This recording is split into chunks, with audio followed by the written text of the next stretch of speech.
So, I've made myself a nameplate, which I'll quickly demonstrate now. This is my empty project. And here's the nameplate we produced earlier. Now with fancy colours to match the different styles. So what else do I need? Well, what else I need to quickly make before I go on with any pathways is, you'll note that when the episode changes from the card to the footage, it has this page peel transition. I want to make a personalised transition, but I want it to have colours, so I don't want it to be a black and white sort of transition. I want it to just be a channel colours come in, logo appears. Basically I want this background image to basically appear on the screen, and then either stop abruptly as a cut or have a little bit of extra if necessary to make a smoother transition. So what I'm going to do is, I've already got this Premiere Pro set up. So what I'm going to do is I'm going to go to the project section. I'm going to make a new item called adjustment layer. It's not going to be here for very long, so it doesn't really matter too much about anything. I'm just going to plop it in, right click on it, and play with After Effects composition. So this should start a new composition, which I'm just going to name RW transition, because I know a spelling. I'll have to change it later if it's wrong. So I can just delete this adjustment layer once we start in here and get started. So I shouldn't need this solids one. What I'm going to do, like I said, I'm going to copy this background. So I'm going to have the sliding, I'm going to have the colours of the paths come down, and this logo up here. So what I first need to do is I first need to get myself 8 rectangles. So I'll just, I think I can do 8 rectangles in one layer. And then it'll give me the different strokes and fills and stuff. So I don't need the stroke on any of the layers because that doesn't matter. I will need the fill, and I will need the path. So I'll just quickly hide the stroke. I could leave the stroke visible, and then I can rename them if I want to make it easier to identify. So rectangle 1, I think I can rename them. No, I can rename the bull layer. Rename. Well, I thought I could. Guess I can't. No, there it is. This is background colours. Hilarious. So I'm just going to take time to fill in each one with the correct colour. So I'm just going to use this dropper, which if I pull the screen down ever so slightly, I can just use on the background. So let's just quickly fill in the rectangles with the bright colour.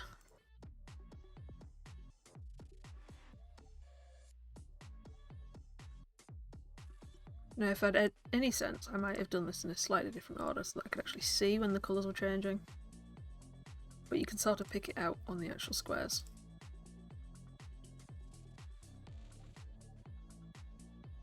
Okay, so that's the colour sorted. Now I need to get the positions and the size right. Each one should, at the end of our animation, should fill up a portion of this page. Now the page is 1920 by 180, which should be the full screen. I'm going to change the duration to 2 seconds and 30. Now this last digit, like I said before, is frames, so it's going to basically take half a second extra on the end of this. The reason for that I'll make clear later. But let's see, rectangle. First I'm just going to quickly, because at the moment this layer is centered here, and to make things easier for me, I'm going to check the position in the anchor and make it to 0, 0. So the anchor will actually be up in this top corner for this content.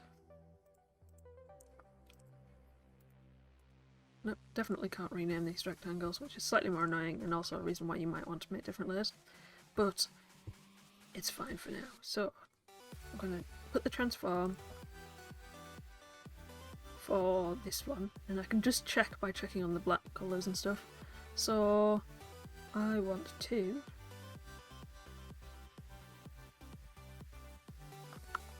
set this to 0, 0, which will put it in the corner, I believe. Sorry for the quick zoom in and out. I'm not as efficient with After Effects as I am Premiere Pro, which is saying a lot considering I'm not very good with Premiere Pro. And rectangle path. Now I want the size to be, I'm going to unclick this link, 240, which is the size of 1920 divided by 8. And I'm just going to do the full height. Then I'm going to change the position. So at the moment, it's part of this and it's currently here. I want it to be here. So I want it to go 120 out, because at the moment it's halfway between. And I want it to go 540 down, because again, it's halfway between. And that'll put it on the, that'll put it, and I apologise again if this goes a bit, let's see, fit. And what I'm going to try and do is I'm going to try and get the 8 colours across. So this might take a little bit. Good thing I've got to speed up.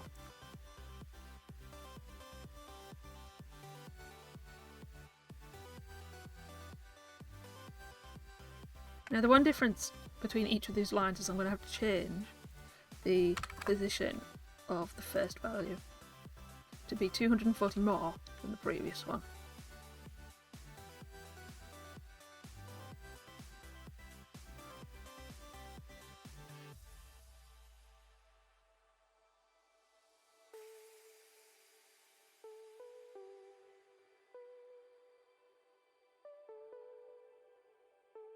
Yeah, see there, I accidentally hit the path, not the rectangle.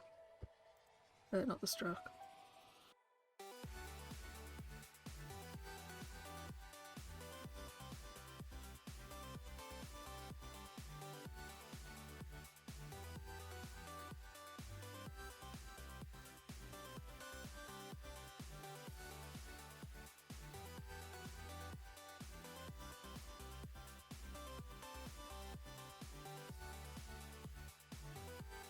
Guessing I did not do rectangle 6. Oh, no, I've just put it behind. Have I done the wrong colours for rectangle 6? Yes. No. Rectangle 5 hasn't been done, I must have skipped it.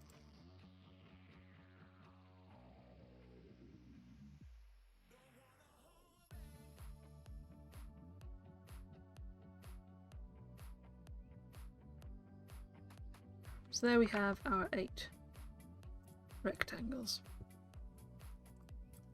Now just to speed things up, I do want them to have a bit of a roundness to the edge, but I don't want to have to go through all of them again. So what I'm going to do is I'm going to go here, I'm going to round corners. And this should round the corners of all of them, so if I put 2045 you'll see that both ends are recorded. This is important to me because I don't want them to be jarring when they come in for the animation that I'm about to do. So to animate, what I'm going to do is I'm going to change the position of the items. I'm going to do this in the first 2 seconds. In the first second. I'm going to spend the second of the 2 seconds getting the random logo in the middle. This will leave the 30 frames at the very end, which is for doing a fade out. So what I need to do is I need to press this to put a keyframe on, move the time either by sliding the slider or putting in the time, so I'm just going to go to 1, put another keyframe, and what I can do is then go to the first one, just make sure I've got hold of this, grab it, hold shift, and pull it off the screen. If I then start the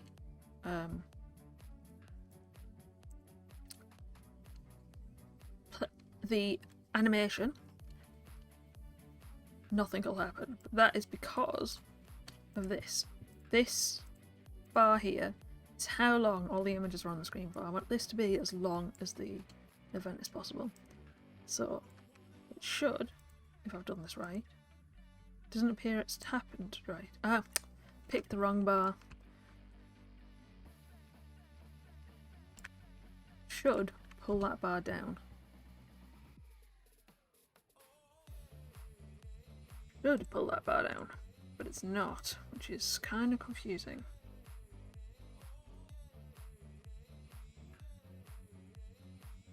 So I didn't want to drag it because that's changed the transform.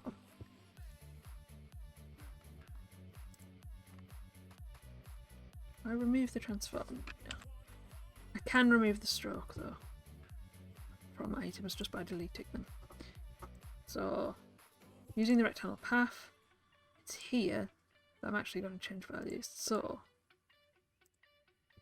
it wants to be 118 or 0.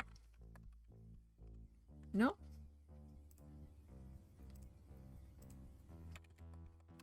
Sorry, it's the horizontal that wants to be 0. Or rather, it wants to be minus 540, because as we saw earlier, it's actually halfway, is where the anchor point is. Then I want it to be there. So now, when I animate, it should move down. Now, what I want for the round corners, I actually want them to end up flat, because if they end up here, they're going to have those round edges still. If I say, using this position, and then click the radius here, move it again, click the radius here, this time make it so the radius is 0, that should flatten out everything. But the effect should be so small in dimming it that it shouldn't affect people's abilities to see. Every so often this position keeps changing. And I would like to lock it, but I can only lock the layer. So now I'm going to do a similar thing to each of the layers, but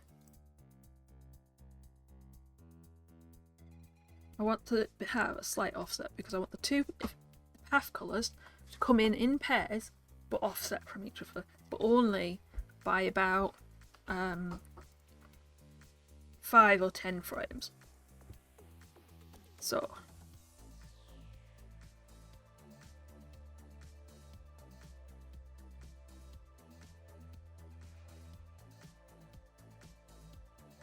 I want it to take about 40 frames for these to reach their position.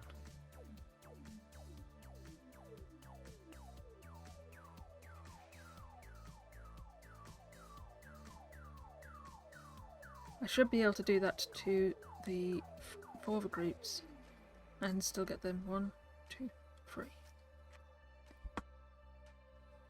to finish off about.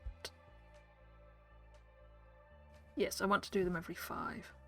1, 2, 3, 4. So that they're finished by the 1 minute marker, 1 second marker.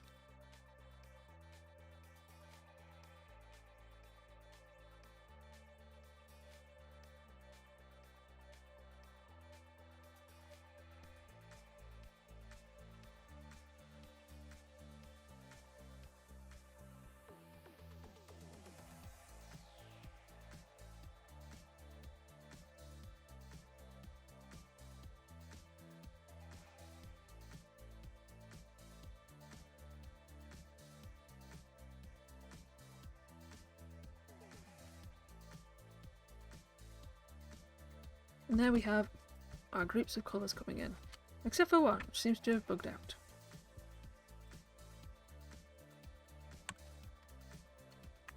Try again. Yes, there we go, all the colours are in. All before 1 second. If you pull the markers out, it'll lengthen the time and it'll just take longer to get to where it needs to be. put that back. I'll try to. There is some information currently being hidden under the cursor, which might help.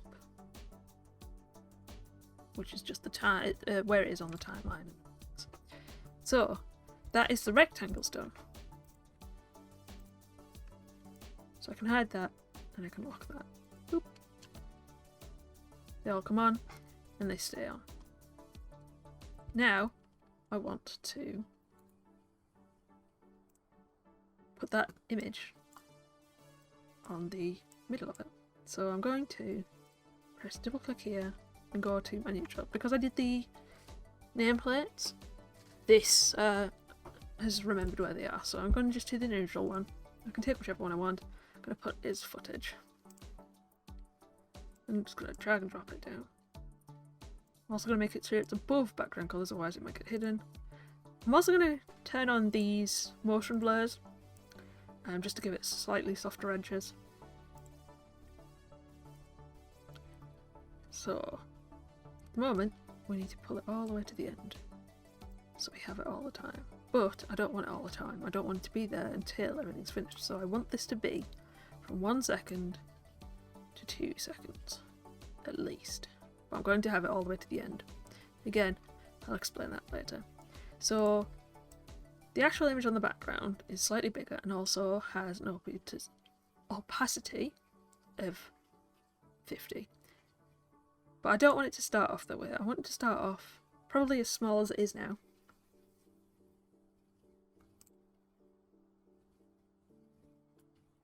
Make sure it's in the right position.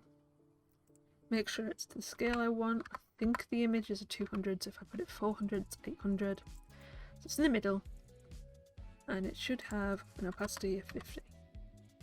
Like I said, I don't actually want this scale to be what it is when it starts. I want this to be a couple of seconds in. So before 2, I'll probably go with the 40 again, so about here. Put these. I want it to start with 100 and go softer. And I want it to start at about the size it was beginning. So it'll come in and the colours will come down, the image will appear, and it'll grow into space. But I actually kind of like the idea of it overshooting in terms of size and having to reconform. So back at 30, I'll just put another scale keyframe and I'll make it overshoot to about 600. This will mean it'll overshoot and then fix itself. Hopefully it won't be too fast. And that is the image complete. So what I'm going to do is I'm going to collect all of these bits, right click on them, do pre-comparables. I'm just going to leave it as pre-comp, and I'm going to leave everything else as it is. I'm just going to say okay. Now I've done this because it means that there's 2 compositions now. This one, which is the program which is currently in my Premiere Pro project, and this one, the pre-comp. Now the pre-comp is actually contained inside the other one, but it means I can basically transform, I can move everything on the screen. And that is why I want these extra 30 frames, because sometimes when you're doing a transition you want a clean cut, but sometimes you require the transition to go from one screen to another screen, and you have to have a little bit of overlap on both sides. So I'm going to use these last 30 frames to make it so that all of this that's just appeared disappears in an eye-catching way, or rather a trick of the eye, because the only time in my head when it should be used to go outwards is near the end card. So what I'm going to do is I'm going to have it pull your eyes down to the message on the end card. So that means at 2 minutes I want the scale and the position.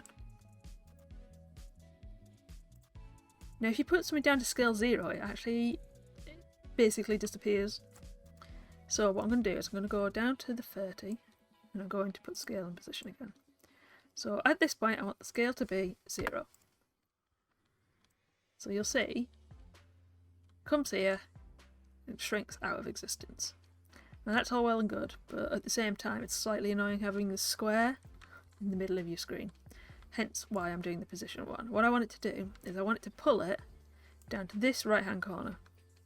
So I'm going to have the end position be, so I'm going to have it be 1920 by 1080. Should take it off this corner.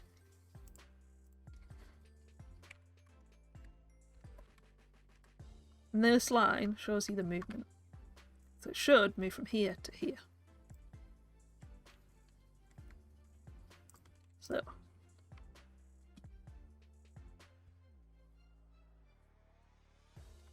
we can even add in some opacity. I really need to pick a name and make it so it's fully gone by the time it's down there, just in case the scale doesn't work.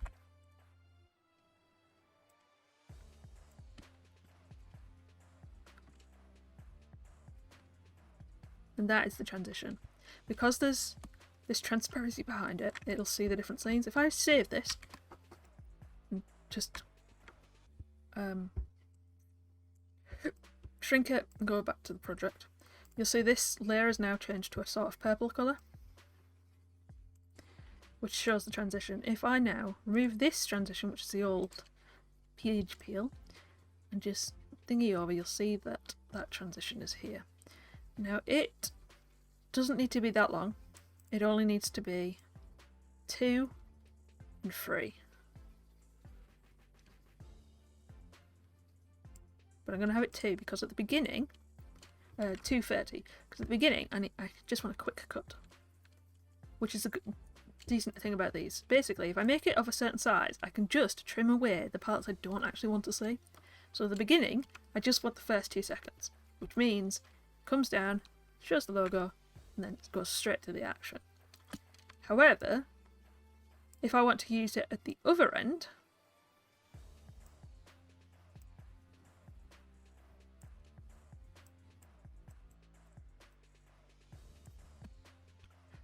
instead of a page peel where it goes from one to another, because I can't actually make it go across something, sorry, but you'll see here, that sound you just heard is an actual speech. From the point of the end to the actual starting is actually 38 frames, I think. 42 from 4. So if I remove the page peel again, bring a copy of that composition in, and align the back of it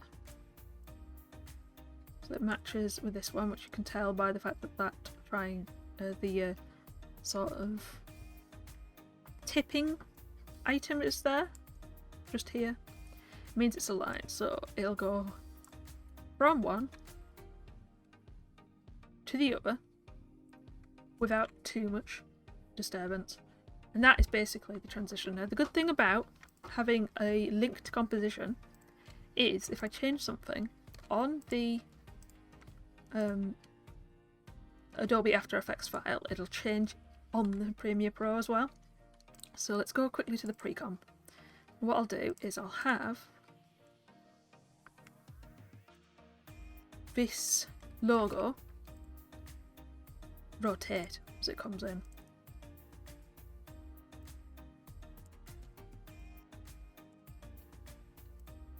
So 40, so at 20 I want it to be at the full height of its rotation. So I'll go 0, 180, which is completely upside down, and just the number 1 here, which should mean it's on 1 rotation. So it rotates in. There we go. Save that. That'll of course have affected this composition. And it'll have it here in the actual file. And that's it. That's my composition done. Now I can use it in all of my videos. Thanks for watching this random workings video. If you like what you saw and want some more, please hit the like button, maybe subscribe, and then check out the video or playlist shown on the left of the screen. Either way, it's bye for now, and I hope you enjoyed the rest of your day. Bye!